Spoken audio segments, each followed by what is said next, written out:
Assalamualaikum students, how are you all? Hope you all are fine at your home. I am your Islamiyat teacher and this is your Islamiyat book. Okay students, now open your books. Page number 139 पे आपके पास सबक है इत्तेहाद मिली। ठीक है, बाब चहरुम अखलाक व आदाब।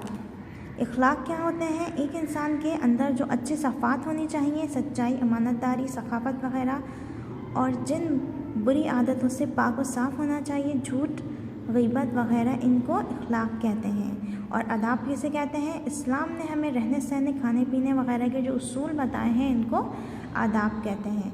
Okay, हमारे पास सबक है इत्तेहाद मिली। अल्लाह ताला ने कुरान करीम में मुसलमानों को खिताब करके फ़रमाया है, तर्जुमा, अपने बाप इब्राहीम के दीन को मजबूती से थाम लो।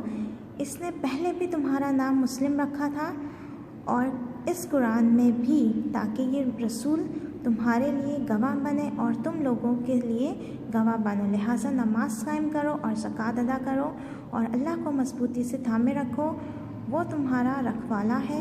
देखो कितना अच्छा रखवाला और कितना अच्छा मददगार है। यानी कि अल्लाह ताला ने कुरान करीम में मुसलमानों को क्या खिताब करके क्या फरमाया है कि अपने बाप इब्राहीम के दीन को मजबूती से थाम लो, यानी कि अल्लाह ताला को मजबूती से थाम लो। एक वही तुम्हारा रखवाला है और कितना अच्छा रखवाला और मददगार है। नमाज कायम करो, ज़कात अदा करो। ठीक है, इस आयत से पता चलता है कि तमाम मुसलमान एक मिल्लत का हिस्सा है। मुसलमान चाहे किसी भी रंग, ज़बान, ख़ित्ते से ताल्लुक़ रखते हों, एक ही अकीदा और नज़रिया रखते हैं। यही वजह है कि मुसलमान एक कौम है और आपस में भाई भाई हैं। इत्तेहाद मिली का मतलब यही है कि किसी कौम का ईमान, नज़रिया और अकीदे की बुनियाद पर एक हो जाना। ठीक है, यानी इत्तेहाद मिली का क्या मतलब है? किसी भी कौम का ईमान, नज़रिए या अकीदे की बुनियाद पर एक हो जाना। अल्लाह ताला ने मुसलमानों को मुख्तलिफ़ कबीलों और ख़ानदानों में इसलिए बांटा है ताकि शनाख्त और पहचान में आसानी हो। मगर अल्लाह ताला के नज़दीक सबसे इज़्ज़त वाला शख्स कौन है? सबसे इज़्ज़त वाला शख्स अल्लाह ताला के नज़दीक वो है जो सबसे ज़्यादा अल्लाह ताला से डरने वाला हो। रसूलुल्लाह सल्लल्लाहु अलैहि वसल्लम और इसी तरह आप सल्लल्लाहु अलैहि वसल्लम से पहले तमाम अंबिया अलैहिस्सलाम अल्लाह ताला की तरफ से दीन हक़ की दावत लेकर आए थे। जो लोग भी इनकी दावत को कबूल कर लेते थे और इनका रास्ता अख्तियार कर लेते थे, वो एक जमात और एक उम्मत बन जाते थे। ठीक है, और इसी जमात और उम्मत का नाम क्या है? इस्लामी बिरादरी या उम्मत मुस्लिमा है। ठीक है, आप सल्लल्लाहु अलैहि वसल्लम ने भी दुनिया में तशरीफ़ लाकर एक उम्मत बनाई जिसमें हर रंग, नस्ल, ज़बान, कौम और कबीले के अफराद शामिल थे। यही उम्मत आप सल्लल्लाहु अलैहि वसल्लम का दस्तो बाजू बनी और आप सल्लल्लाहु अलैहि वसल्लम की मुहिम में आप सल्लल्लाहु अलैहि वसल्लम की रफ़ीक और मददगार थी। इस बारे में रसूलुल्लाह सल्लल्लाहु अलैहि वसल्लम का इरशाद है, एक मुसलमान का दूसरे मुसलमान से ताल्लुक़ एक मजबूत इमारत का सा है, इसका एक हिस्सा दूसरे को मजबूत करता है। आप सल्लल्लाहु अलैहि वसल्लम ने एक हाथ की उंगली दूसरे हाथ की उंगली में डाल कर दिखाया कि मुसलमानों को आपस में इस तरह मिलजुल कर रहना चाहिए। दिन में 5 वक्त मुसलमान रंग और नस्ल की तफरीक मिटाकर एक साथ मस्जिद में नमाज अदा करते हैं और अल्लाह ताला के सामने सर झुकाते हैं। ठीक है, रोज़ा भी मुसलमान के आपस में के इत्तेहाद का मज़हर है। रोज़े में अहले सरूद मुसलमान भी भूखे प्यासे रहते हैं। इसी तरह इनमें अपने गरीब मुसलमान भाइयों की मदद का जज्बा बेदार होता है। इत्तेहाद और यगानत का फ़रोग़। मुसलमान में इत्तेहाद मिलने के लिए ज़रूरी है कि सारी दुनिया के मुसलमान अल्लाह ताला के अहकाम और रसूलुल्लाह सल्लल्लाहु अलैहि वसल्लम की सुन्नत को अपनाएं। इस तरह वो खुद ब खुद इस्लाम के रंग में रंग जाएंगे और इनके अफ़ाल और आमाल में यकसानियत पैदा हो जाएगी।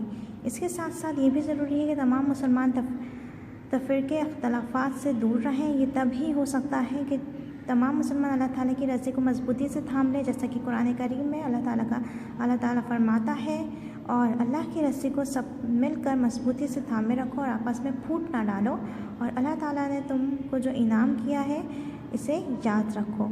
यानी कि अल्लाह ताला ने मुसलमानों को हुक्म दिया है कि अल्लाह ताला की रस्सी को मजबूती से थामो और आपस में एक दूसरे से ताल्लुक़ मजबूत रखो, यानी कि आपस में एक दूसरे में फूट ना डालो, अलग ना हो।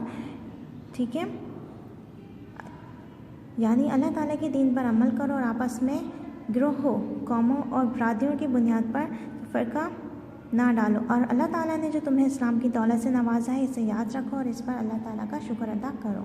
कुरानी आयत और अहादीस मुबारका के मुताले से ये बात वाज़ह हो जाती है कि सारी दुनिया के मुसलमान मिल्लत वाहिदा के अरकान हैं और सारे मुसलमान को आपस में इत्तेहाद और यगानत के साथ रहना चाहिए और कौमों और बरादरियों, रंग और नस्ल की बुनियाद पर तकसीम नहीं होना चाहिए। यही वो तरीका है जिसके ज़रिए इस्लाम और मुसलमान तरक्की कर सकते हैं।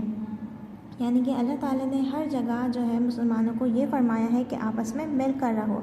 अगर अलग हो जाओगे तो आप ही का नुकसान है, ठीक है, क्योंकि जो कौम इत्तेहाद, जिन कौमों में इत्तेहाद होता है वही कौम तरक्की करती है और जिस कौम में इत्तेहाद नहीं होता वो पस्ती में जाती है।